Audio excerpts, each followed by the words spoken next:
Bonjour, me revoilà aujourd'hui pour vous faire une petite vidéo qui va être une petite pose toute simple sur moi, sur une forme qui est vraiment une forme de base. Donc là vous voyez, je suis en train de préparer mes ongles pour faire les photos pour la formation spéciale forme pose salon. Donc là on a la forme ballerine, la forme pipe, la forme carré un petit peu arrondi et ici la forme coffine. Donc j'ai gardé mon pouce pour faire la forme ovale qui est aussi beaucoup demandée en salon. Comme ça vous allez voir comment la faire. C'est une des formes les plus simples de base, comme ça pour les débutantes ce sera parfait. Donc voilà, donc j'ai préparé ma plaque. Donc vous voyez, je l'ai raccourci. J'ai laissé le gel un petit peu là qu'il y avait sur la repousse. Ça sert à rien d'enlever tout puisqu'on repousse par dessus. J'ai préparé mes cutis. Je me suis mis un gant pour éviter d'abîmer ce que j'ai déjà fait.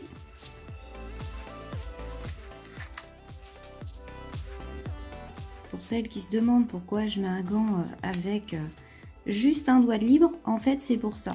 C'est soit parce que je veux protéger les ongles que j'ai déjà fait, puisque quand on se les fait soi-même, on fait rarement tout en même temps. Et ensuite c'est aussi pour protéger la peau, parce qu'avec toute la poussière, on a tendance à avoir la peau qui est beaucoup plus sèche. Alors je prépare mon chablon, je le place bien. Donc pour une forme arrondie toute simple, donc on le place bien droit dans l'alignement du doigt, comme pour toutes les formes. Et ensuite, à ce niveau-là, on essaye d'être dans l'allongement du doigt. Donc là, c'est pas évident à vous montrer puisqu'il reste une petite quantité de gel, donc faut pas vous fier à l'épaisseur qu'il y a là sur le chablon. C'est juste le gel qui reste dessus, mais il faut aller dans la continuité du doigt. Bon, vu que c'est le pouce, c'est pas évident. Voilà, vous voyez mon pouce est là, hop, ça continue là. Et ensuite, eh bien, je le colle. Donc on serre bien, on le colle bien en dessous et c'est bon.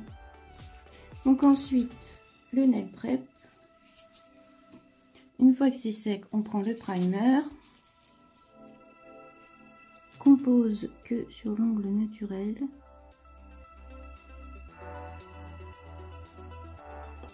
Ensuite, on prend notre gel de base.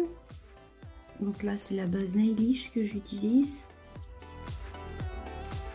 Et on passe notre base en très fine couche.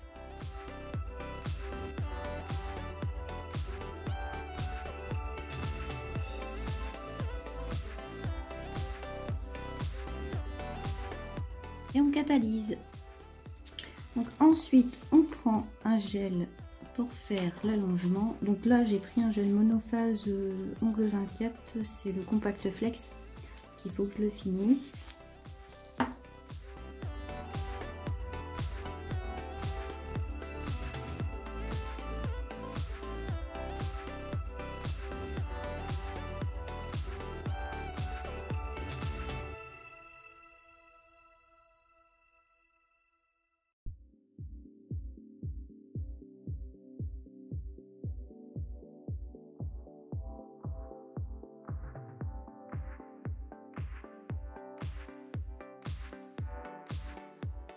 Donc là, vous devez voir qu'avec la forme de mon ongle naturel, il y a un côté qui est légèrement différent de l'autre.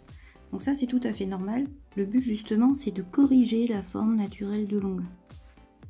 Une fois que ça me convient, je catalyse.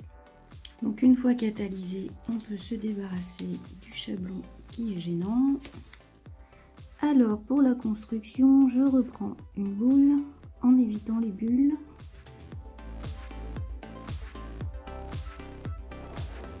Toujours le même gel. Donc là je prends du gel transparent parce que après je vais poser la même couleur que sur les autres doigts. Et je recommence mes petites étapes en couche fine au niveau des cutis.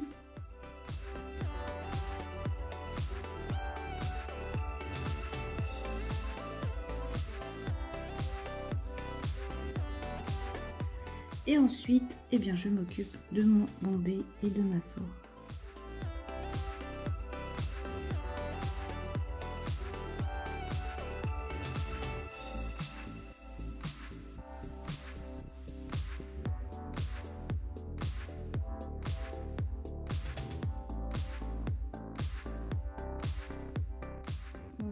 Ensuite, on verra au limage.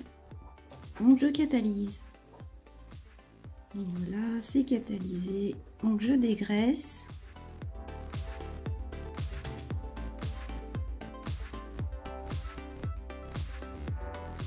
Et ensuite, je fais la mise en forme. Donc pour une forme arrondie, eh bien c'est tout simple. Donc les parallèles.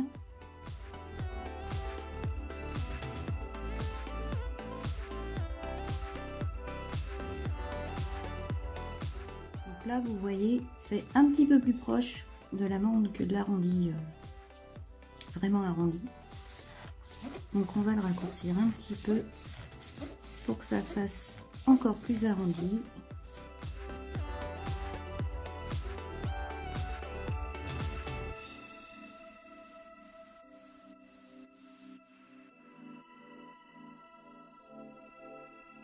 Comme toujours les cutis. Donc n'oubliez pas les cutis, il faut toujours passer vraiment un coup très très doux, puisque si vous regardez, vous voyez l'épaisseur qu'il y a au cutis. C'est très très fin ce que je mets comme gel, puisque j'essaye d'avoir la quantité de gel, la dose de matière idéale dès le départ pour éviter d'avoir trop de limage. Donc du coup, après, il faut vraiment passer un tout petit coup de ligne, sinon on enlève tout. Donc il faut recommencer. Donc très léger.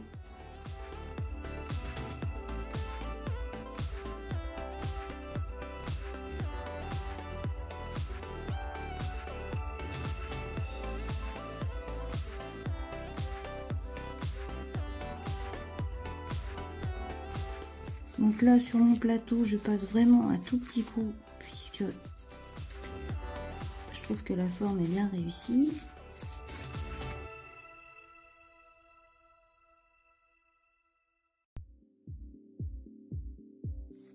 Et ici vous voyez l'apex, puisque je le répète encore, apex et bombé ça veut dire exactement la même chose. Parce que j'en vois encore sur les groupes, sur les réseaux sociaux qui se disputent avec les histoires d'apex et de bombé. L'apex et le bombé veut dire exactement la même chose. La seule différence, c'est que le mot apex, c'est le mot anglais. Si vous allez dans les traducteurs sur Google, essayez de traduire bombé en anglais, vous verrez que le mot n'existe pas. C'est pour ça qu'en anglais, on dit apex. Et tout doucement, les Français ont pris le mot anglais pour remplacer le mot bombé, tout simplement. Donc surtout, les histoires de bombé et d'apex, ne vous fatiguez pas avec. Ça veut dire la même chose. Quand on a un apex comme ça, qui a cette forme-là, c'est tout simplement classique.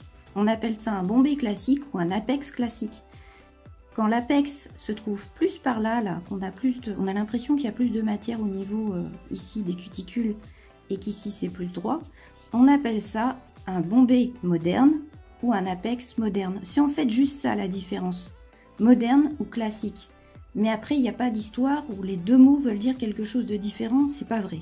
C'est un gros mélange que font beaucoup de filles à ce sujet.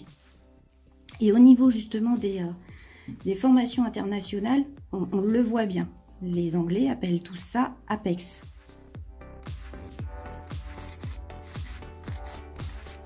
Qu'il fasse un stiletto, qu'il fasse une forme arrondie, qu'il fasse ce que vous voulez, c'est un apex.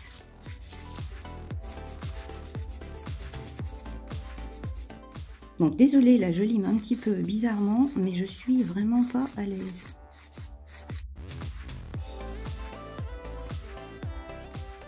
Là, vous voyez, on voit bien notre forme qui est bien dessinée. Donc ça fait une jolie forme arrondie. Alors ensuite, je prends mon buffer.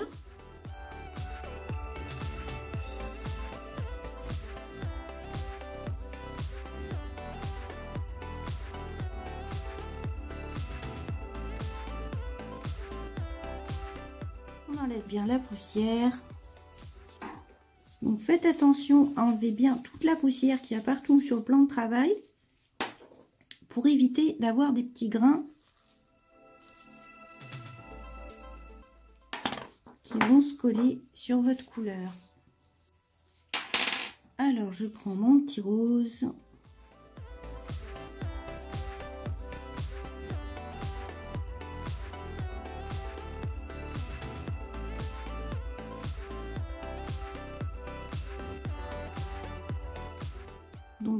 aller comme toujours au plus près des cutis, mais sans les toucher.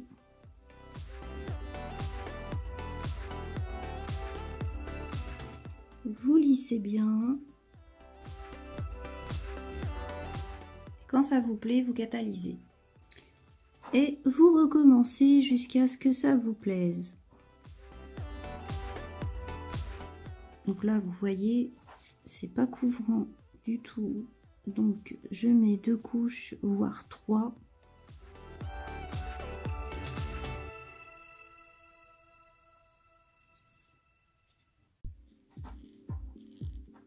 Voire plus si besoin. Mais par contre, n'oubliez pas toujours des couches fines. Sinon, ce que vous avez fait au niveau de la forme, c'est complètement raté puisque ça va épaissir votre pose. Donc, toujours des couches fines.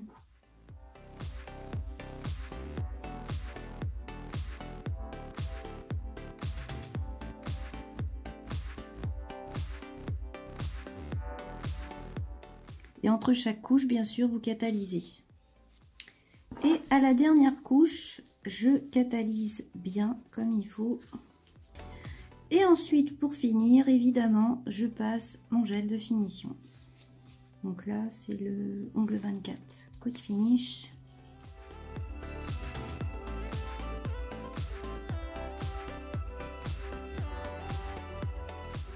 N'oubliez pas de border.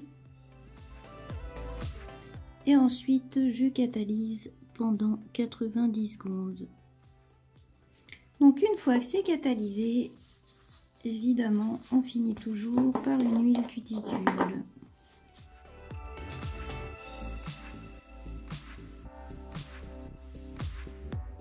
Donc voilà, toute ma main est finie. Donc pour une fois, toute ma main est de la même couleur, c'est juste des formes différentes pour faire mes photos. Donc j'espère que cette petite vidéo vous aura plu et je vous dis à bientôt.